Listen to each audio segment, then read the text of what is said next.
Salut Clarisse, bienvenue Salut dans Clarisse. ce dernier épisode de Philotalk. Tu as l'honneur d'être la dernière à passer dans l'émission. Ok, je savais pas. Est-ce que tu peux te présenter, dire qui tu es, peut-être un peu présenter ta chaîne YouTube? Oui, je m'appelle Clarisse, du coup j'ai terminé mon master 2 de philosophie à Grenoble et je l'ai fait sur Jean-Paul Sartre. Cette année, c'est un peu une année césure, mi-année césure, je commence à travailler pour l'agrégation de philosophie. Et ma chaîne YouTube, c'est des vidéos face cam où je parle soit de philosophie, soit de réflexion, soit le chant aussi.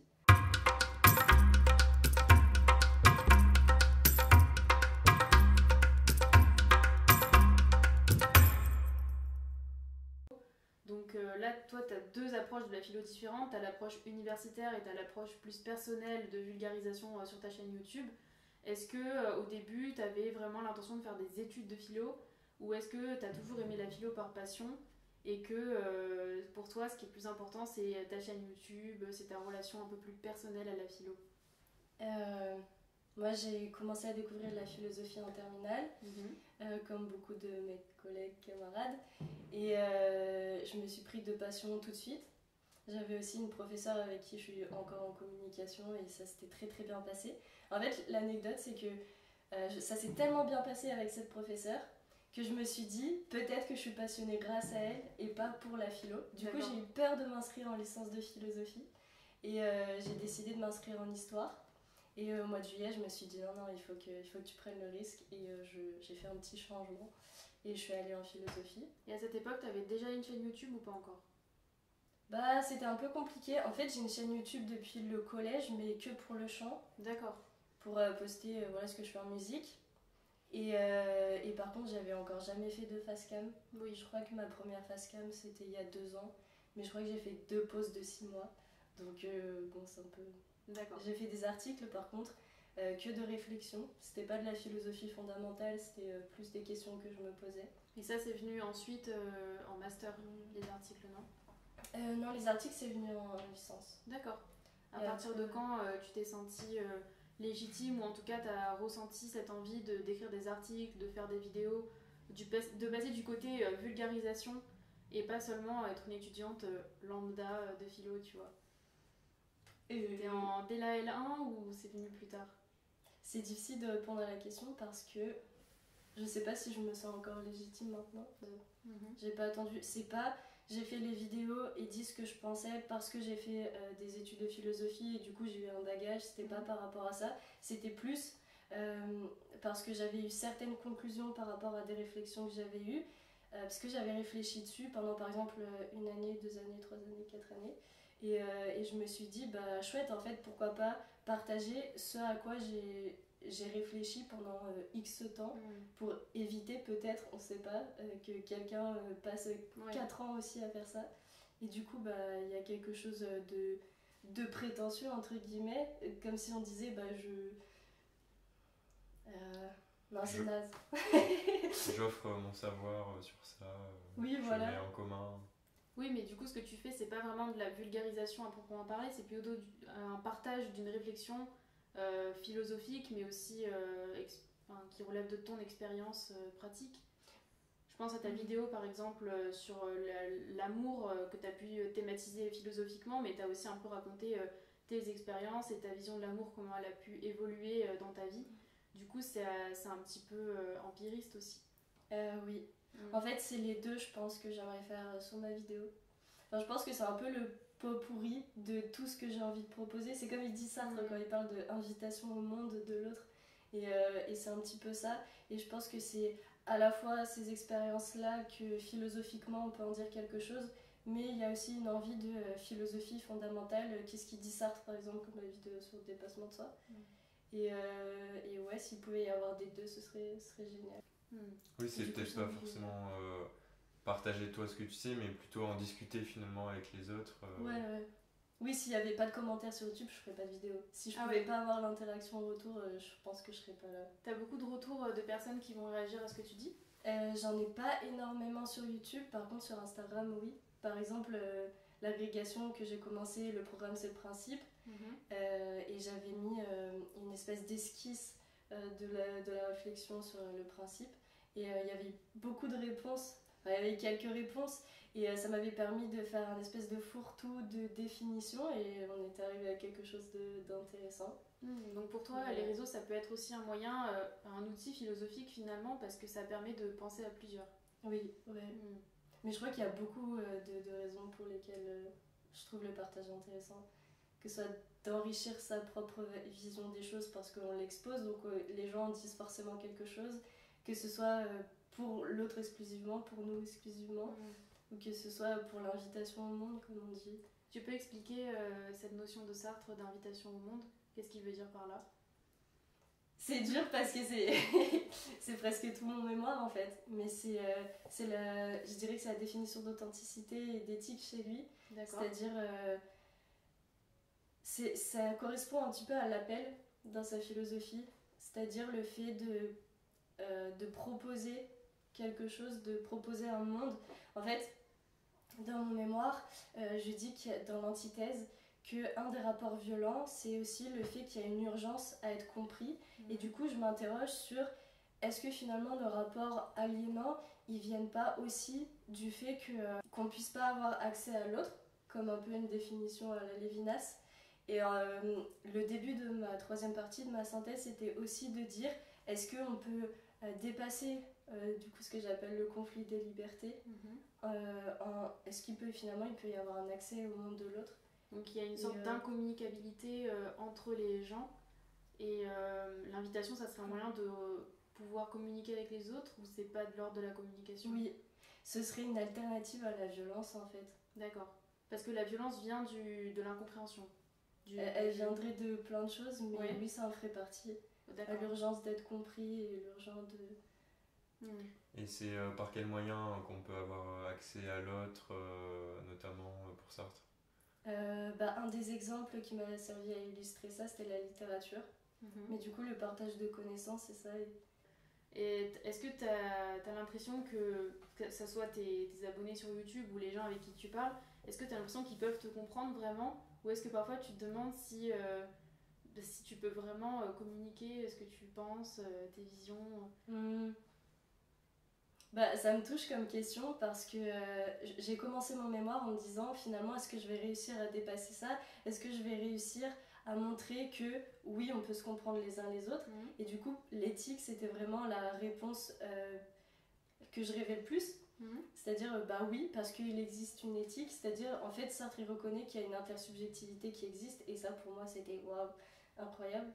Et par rapport à ma chaîne YouTube en elle-même, je pense que le but, c'est pas moi me faire comprendre ou être comprise, c'est qu'on comprenne une réflexion pour que soit elle puisse servir, soit pour qu'elle puisse être enrichie. Créer cette notion d'intersubjectivité, du coup, qui pour moi passe beaucoup dans l'art. Enfin, de toute façon, je pense que dès qu'on parle de phénoménologie, ça passe par là. Et est-ce que Sartre, avec toute cette notion de violence, il pourrait être utilisé aujourd'hui pour faire signe vers des violences qui ne sont pas directement visibles, mais qui existent, sous-jacentes ou implicites? Et est-ce qu'on pourrait utiliser Sartre pour les dénoncer ou mieux en rendre compte? Ah oui. Dans le discours ou des choses comme ça, ou les rapports sociaux? Il y avait... En fait, dans mon mémoire, je m'en sers aussi pour ça, je crois. Et beaucoup de réponses de mes professeurs, ou par exemple à la soutenance ou autre, on m'a dit qu'on avait réussi à montrer qu'il y avait une actualité de Jean-Paul Sartre. Et dans mon introduction de mémoire, je commence en disant que la problématique qui donc est le fait de est-ce qu'on peut légitimer ou pas d'ailleurs certains actes si on est un philosophe de la liberté. En gros, est-ce que la liberté ça veut dire on fait ce qu'on veut quand on veut?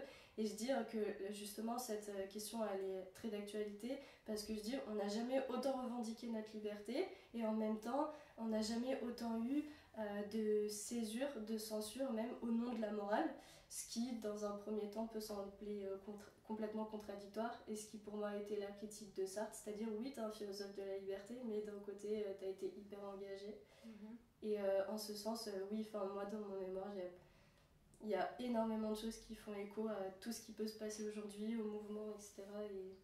Et moi, ça m'a énormément enrichi. Donc ça veut dire que Sartre propose la discussion, peut-être que c'est un peu trop simpliste de dire ça, mais la communication pour résoudre des problèmes de violence. Est-ce que tu as un exemple, par exemple, de violence, qu'elle soit sous-jacente ou pas, et de comment elle a pu se résoudre selon Sartre? En fait, toute ma première partie, la violence, c'est la morale. D'accord. Et toute ma deuxième partie, qui est l'antithèse à ça, c'est l'amoralisme est une violence. Et là, on va retrouver par exemple la ruse, le mensonge, l'éducation.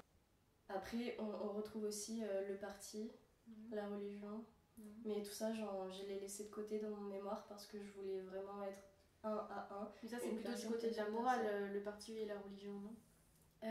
Justement, en fait, c'est ce à quoi je voulais arriver juste après. D'accord. C'était de montrer que la en deux mots morale et l'amoralisme en un mot, ça nous faisait coïncider, les deux faisaient coïncider vers une situation aliénante qui du coup est violente. En fait, la violence chez Sartre, en très très gros, si je peux me permettre de vulgariser autant que ça, ce serait la fin justifie les moyens. Ça, c'est la première définition de Sartre. Donc, par exemple, le mensonge, c'est-à-dire offrir à quelqu'un une situation où il peut choisir, mais qui est réelle et qui n'existe pas, c'est une violence parce que sa liberté, elle existe tout le temps. On reconnaît toujours la liberté de celui qu'on violente, mais elle est irréelle, donc cette liberté, il dit qu'elle est vide. D'accord. Et ça, c'est de la violence parce que on l'aliène en fait. Donc pour lui, l'éthique de Sartre, c'est respecter à tout prix la liberté de chacun et donc de faire attention aux moyens qu'on utilise pour atteindre nos fins, c'est ça? Je sais pas si on peut réduire ça à le respect de la liberté de l'autre, parce que il dit que même vouloir respecter la liberté de l'autre, c'était encore le traiter en moyen. D'accord. Puisqu'il y a un but pour l'autre, c'est-à-dire respecter sa liberté. Il dit en très très gros qu'il faut arrêter de vouloir être le fondement de soi et qu'il faut juste agir en situation, c'est-à-dire qu'il n'y ait jamais aucune morale a priori. Par exemple, il ne faut surtout pas mentir, mais qu'il faut essayer de ne pas proposer au maximum de situations aliénantes à l'autre. Et oui, c'est compliqué parce que ce serait résumé en 5 minutes à mon mémoire, du coup c'est dur de répondre aux questions là-dessus. Oui, je comprends.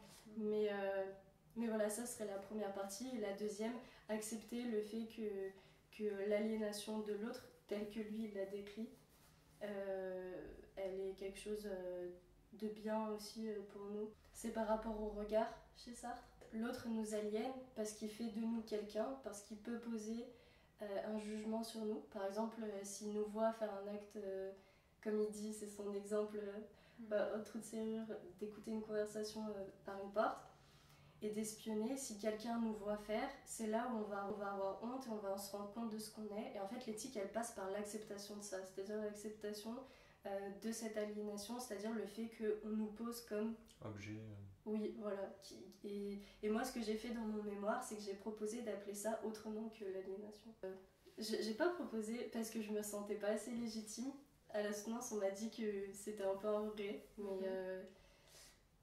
ça peut être juste, par exemple, dans l'exemple du trou de la serrure et de la honte, la conscience de l'altérité, en fait, qui te fait avoir un retour sur toi-même et qui te fait comprendre que t'es là et qu'on te voit et tout. C'est hyper hegelien, en fait, qu'on a besoin de passer par l'autre. Par la reconnaissance de l'autre.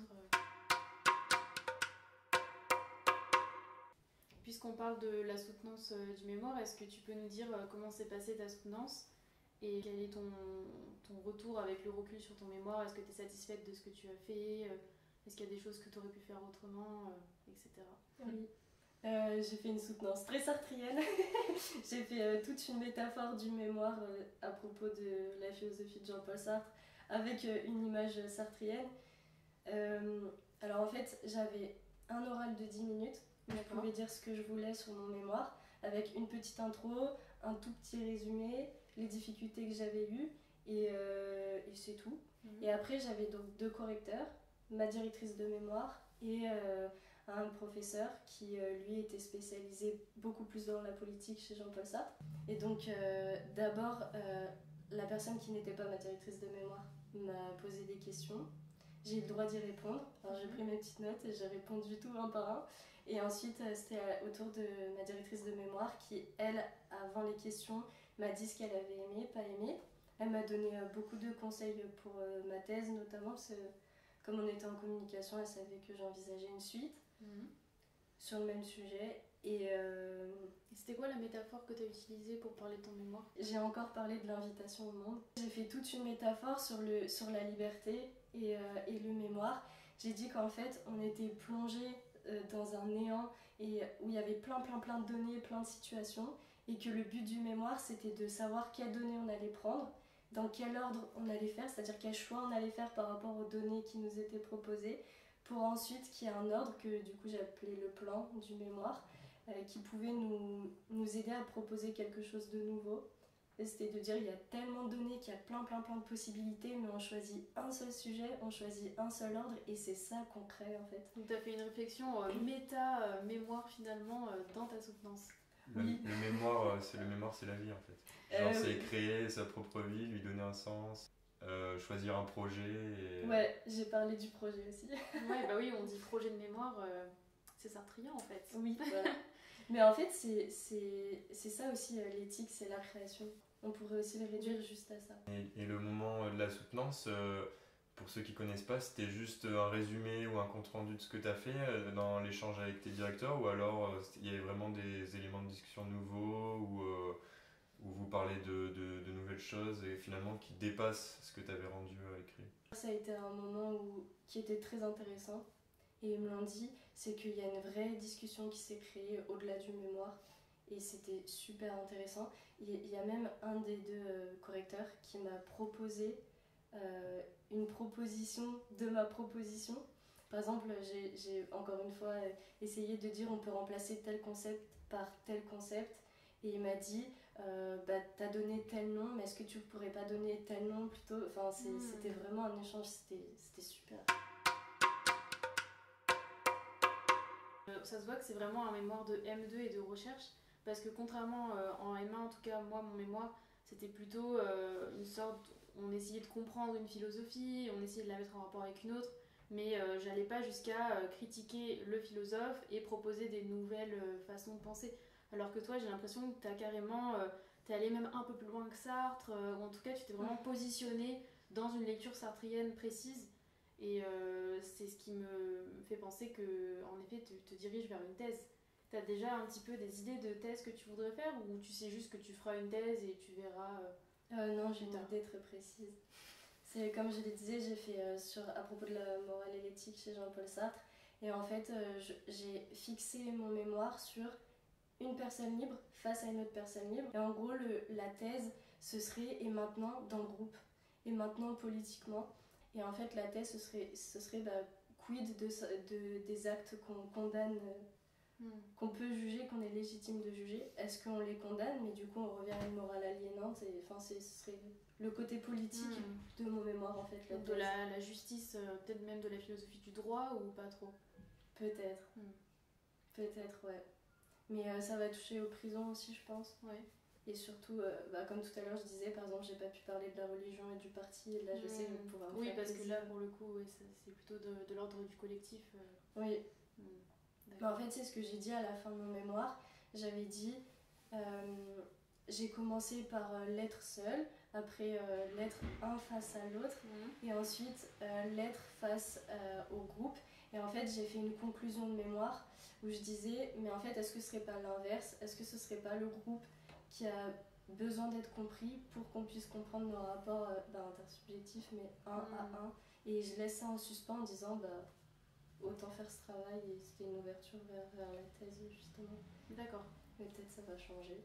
Pour l'instant, en tout cas, t'as pas encore prévu de commencer la thèse, puisque t'es en année de césure, et après, tu prévois de passer de l'agrégation. Oui, voilà, là maintenant c'est agrégation. Et pourquoi tu veux passer l'agrégation en fait? Est-ce que tu en as besoin pour la thèse, ou est-ce que c'est parce que tu veux être prof? Non, c'est parce que je veux être enseignant-chercheur. D'accord.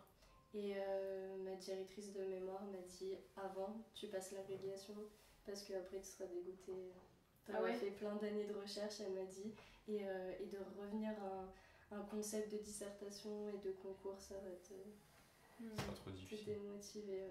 Et t'es à la fac depuis 5 ans, et vous avez fait des dissertations, j'imagine, t'as quand même un peu l'habitude de travailler sur cette forme-là, mais t'as jamais passé de concours. Et est-ce que tu te sens confiante face à cette perspective de passer un concours? Comment tu l'appréhendes? Non, je me sens pas confiante là parce que, comme tu l'as dit, année de césure, c'est en même temps, je commence un petit peu à réviser l'agrégation et du coup, je me sens pas du tout confiante parce que je sais que toute seule, sans suivre une prépa, c'est quasi impossible. Mais d'un autre côté, je me dis que ça va me servir à appréhender ce qu'est l'épreuve et voilà. Est-ce que tu te vois faire de la philosophie toute ta vie? Et comment tu imagines en fait ta vie future, agrégée de philo, docteur en philo? Comment tu te vois, et est-ce que tu comptes aussi continuer la vulgarisation d'une manière ou d'une autre? Oui. Bah moi pour le moment mon rêve, le projet peut changer, sinon ça peut pas servir. Évidemment. Par contre j'ai quand même encore envie de continuer de faire des vidéos et ou de la vulgarisation. D'ailleurs j'avais suivi une formation en master pour pouvoir proposer et être animatrice d'ateliers philosophiques pour les personnes qui soit n'en ont jamais fait, soit n'en ont pas encore fait. Et oui, ça c'est quelque chose qui me plaît beaucoup. J'aime bien dire ouais, en gros il dit ça. Et d'un autre côté, j'aime bien aller dans le détail, être beaucoup plus minutieuse. Sinon, ça peut créer beaucoup d'erreurs aussi, je trouve, et de mauvaises interprétations.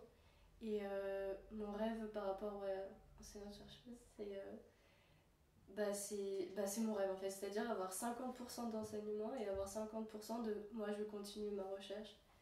Et finalement, en fait, enseignant-chercheur, ça peut regrouper ce qui peut être fait sur YouTube, c'est-à-dire, moi, je fais des recherches, et après, je les partage pour qui veut. En fait, c'est un peu comme l'université. Oui, tu auras toujours ces deux piliers, d'un côté, la vulgarisation et le partage, de l'autre côté, l'introspection, on peut dire, ou alors juste aller plus en profondeur dans la thèse de Sartre, etc. Ouais. À ce propos, est-ce que tu peux nous expliquer comment tu t'es organisée pour préparer ton mémoire ou tout simplement pour faire tes recherches sur Sartre? Oui. Qu'est-ce que tu as fait? Tu as commencé par prendre L'être et le néant et à le lire du début à la fin, ou qu'est-ce que tu as fait? Oh oui, j'ai une organisation très spéciale. Alors, j'ai lu L'être et le néant. J'ai fait plein d'annotations. Tu l'as lu du début à la fin? Oui. D'accord. Voilà, après ces annotations, j'ai mis 2 mois à les retranscrire sur un document PDF à l'ordinateur, c'est-à-dire tout ce qui est important. J'ai fait pareil pour l'existentialisme et un humanisme. Tout ce qui était important, par exemple, tu recopiais les phrases sur l'ordinateur? En italique, si je recopiais les phrases, je les mettais en italique et je mettais que c'était une citation. Et sinon, c'est moi qui par exemple prenais 2 annotations, j'en faisais une mini-synthèse et je l'écrivais. Mais sur le même chapitre, je pouvais passer 3 heures. C'est pour ça que j'ai mis 2 mois vraiment à faire ça. Et après, j'ai fait pareil pour les cahiers pour le moral. C'était beaucoup plus difficile et en même temps beaucoup plus nécessaire. Parce qu'en fait, il n'y a pas de chapitre vu que c'est que des notes, etc. Donc c'est moi qui ai un peu créé les chapitres. Donc là, à la place de faire un PDF, j'ai fait par exemple 5 PDF. Je me suis dit, ok, quand tu parles de politique, c'est là. Quand tu parles d'aliénation, c'est là. Et voilà. Et une fois que j'avais fait tout ça, j'ai créé mon plan qui pour moi est le plus important dans le mémoire. Enfin, moi, je l'ai ressenti comme ça. Et je me suis dit, j'ai fait des 2.1.1 comme on se disait. Et je me suis dit, ça va faire 2 pages. Je vais parler que de ça. Et je retournais dans mon PDF et je surlignais à l'ordinateur tout ce qui allait être important. Et en fait, je synthétisais, je créais une synthèse de ce que j'avais fait. Donc en fait, ça s'est écrit de fait. Une fois que j'avais fait mon travail de lecture, de fiche de lecture, et une fois que j'avais fait mon travail de plan, ça coule de source. Et t'as lu de la littérature secondaire ou pas du tout? Oui. J'ai lu une interview de Sartre avec Benny Lévy. Et en fait, j'ai fait une appendice pour dire, tu vois, Sartre, il s'est pas contredit. Et en fait, ça me permet de dire, finalement, ce qu'il disait dans L'être et le néant, à la fin de sa vie, il disait quasi la même chose. Et j'ai lu aussi une interview avec Beauvoir. Et ça a été trop chouette parce que, contre toute attente, je suis arrivée à la fin du livre et elle lui dit mot pour mot, Sartre pour toi, ça veut dire quoi le bien, ça veut dire quoi le mal, et répond en une phrase. Et ironiquement, dans l'appendice, j'ai écrit, bah voilà, en fait, on aurait pu résumer mon mémoire à ça. C'est pas vrai, mais. Et voilà. Ok. Et quel rapport t'entretiens par rapport à Sartre? Est-ce que lui, dans son ensemble, tu l'adores, entre guillemets, ou alors est-ce qu'il y a certaines parties de sa vie ou de son œuvre que tu repousses? Comment tu te situes par rapport à lui? C'est une question qu'on m'a posée à la soutenance. Et j'ai répondu en 4 points, 4 choses que j'aimais pas dans sa philosophie. Par exemple, l'idée de psychanalyse existentielle, c'est quelque chose qui me repousse un petit peu, même si je trouve que c'est une bonne critique de la psychologie classique. Et après, en fait, c'est tout dans. C'était très détaillé, genre c'est vraiment. Il faut être à fond. C'est des points de détail qui te. Oui, voilà, ouais. Des points de détail où je dis, bah finalement, là, est-ce que ça résout vraiment le problème, etc. Mais là, je pourrais pas les dire. Ok, oui, mais pas quelque chose qui remet en question sa pensée dans son ensemble, quoi, finalement. Non. D'accord. Non. Sinon, en fait, j'ai commencé le mémoire en me disant ça, en me disant, si j'arrive à trouver l'alternative dont je parle dans ma 3e partie, j'aimerais encore plus Sartre. Par contre, si j'y arrive pas, ce qui était possible, parce que c'est une question qu'on pose au début du mémoire, je me suis dit, par contre, là, je serais obligée de l'abandonner. Oui. Et tu l'as trouvé alors? Oui. Ouf. On reste avec Sartre. Est-ce que tu aurais, pour terminer, un conseil à donner à ceux et celles qui se lancent dans la philosophie, de Sartre ou pas, mais en général qui se lancent dans une licence, qui se lancent dans un master ou quoi? Est-ce que tu aurais un conseil? Qu'est-ce que tu dirais? Et avant que ce soit un conseil plus général, mais par exemple pour quelqu'un qui veut découvrir Sartre, ça serait le oui, mieux de Ok. commencer par quel Ouais, aussi. Pour Sartre, moi je dis toujours de commencer par l'existentialisme est un humanisme, parce que c'est une conférence, c'est très très court, et c'est au programme de terminale, donc une personne qui a jamais fait de philosophie et qui a envie de découvrir Jean-Paul Sartre, il peut lire l'existentialisme est un humanisme. En effet, c'est le seul livre que j'ai lu, et je l'ai compris. Et ce que je propose, c'est, s'il y a des interrogations par rapport à l'existentialisme et un humanisme, ou une critique qu'on est en train de se faire en le lisant, bah, se mettre soit... Sur ta page Insta, et on te demande... Voilà, et allez voir mes vidéos. Non, c'est de se mettre à la lecture de L'être et le néant, et de comprendre pourquoi, en fait, quand il dit ça, par exemple, choisir qui on est, c'est pas être qui on veut être. Comprendre cette subtilité, pour moi, on peut pas la comprendre sans avoir lu L'être et le néant. Donc après, il faut s'y mettre. Pour toi, c'est difficile de lire L'être et le néant ou... Oui. Est-ce que tu penses que... Même en étant sartrienne, ça t'a demandé beaucoup d'efforts? Ouais. D'accord. Parce qu'il y a un héritage hegelien, husserlien et heideggerien. Ah ouais. Donc en fait, c'est... assez vénère. Ouais, c'est chaud. Il y a des trucs... Il y a des trucs que j'ai laissés de côté, mais c'est plus la première partie. D'où l'importance de la vulgarisation. Et du coup, pour la philo en général, là, ce que j'ai découvert un peu tard et qui pourrait être un conseil, c'est bouffer les livres. Mais avec des écrits, mettre plein de couleurs. Enfin, je sais pas, genre une parenthèse, pour moi, ça veut pas dire la même chose qu'un encadré, ça veut pas dire la même chose qu'un cœur, ça veut pas dire la même chose que si j'ai mis en rouge, que si j'ai mis en vert. Ça, c'est un conseil que... Oui, parce que c'est une manière de s'approprier le texte et de le retenir, en fait. Quand on est en train de faire une fiche de lecture, quand on se force à faire ça, on est déjà en train de faire de la philosophie, on est en tout cas obligé d'avoir compris ce qui a été dit pour pouvoir poser un mot ou une phrase. Oui. Attends, je sais un conseil que je peux donner aussi, c'est de super bien comprendre la méthode de la dissertation. J'avais donné les cours aux licences de méthodo, ouais, donc disserte, etc. Et je trouve que la philosophie, c'est une grosse dissertation. Et c'est pour ça que mon mémoire, c'est un raisonnement dialectique, partie 1, partie 2 qui est une antithèse, partie 3 qui est une synthèse. Parce que pour moi, c'est ça la philo. Et si j'avais un conseil à donner, c'est bosser à fond la méthode de la disserte et on se trompe pas, quoi. Voilà, c'est tout. Merci beaucoup en tout cas d'avoir partagé tes conseils et tes éclaircissements sur Sartre et sur ton mémoire. Déjà, on peut retrouver tes vidéos où tu parles de Sartre, mais aussi de tes autres réflexions et même tes vidéos artistiques de chant et tout. Donc déjà, je vous laisse aller retrouver sa chaîne en barre d'infos, plus son Instagram aussi, si vous voulez lui poser d'autres questions par exemple. Et sinon, on peut te retrouver dans des prochaines vidéos. Oui, peut-être de vulgarisation de mon mémoire du coup. Si on veut un peu mieux comprendre ton mémoire, parce que là, on n'a pas eu le temps de tout dire, tout expliquer. Et sinon, allez lire L'être et le néant. Aussi, vous pouvez retrouver sur la chaîne de Clarisse une vidéo qu'on va tourner ensemble une foire aux questions sur les études de philo où on va répondre à quelques-uns de vos préjugés ou de vos interrogations. Donc allez voir ça sur la chaîne de Clarisse dès à présent. A bientôt Clarisse et merci beaucoup. Merci.